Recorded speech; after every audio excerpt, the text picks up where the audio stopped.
our theory is basically that we've got a lot more Republican voters than show up, and we believe that a lot of that is because they don't think their vote matters. They know Illinois is a pretty solid Democratic state. They know that a handful of votes in one neighborhood or another isn't going to change the outcome of a presidential, for instance, in Illinois, and so they disengage a little bit. But because they disengage in the presidential, they're also disengaging from congressional races, state senate races. They'll disengage from another statewide race like senator or governor. So a lot of it is just making sure that we let them know elections are more than just about the president. I know that's extremely important. It's also about who represents you in Congress and who represents you in Springfield. We do have a governor's race coming up in 2 years. We do have a Senate race coming up perhaps in 2 years, depending on if the sitting senator is going to run for re-election or not.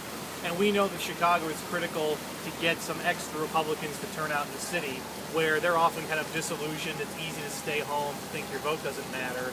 Whereas downstate Republicans come out in larger numbers.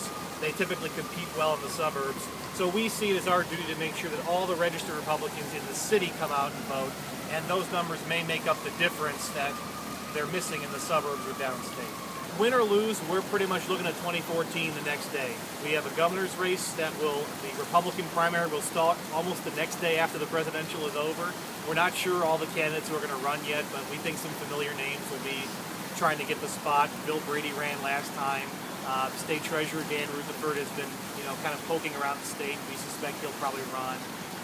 Kirk Dillard came so close in 2010 to winning the Republican primary.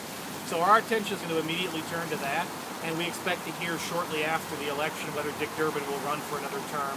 Obviously, if he doesn't, that opens up a Senate seat, and we're going to have a lot of people in the state looking to run for that. So win, lose, or draw, we're looking at 2014 because that's a big year for Illinois politics.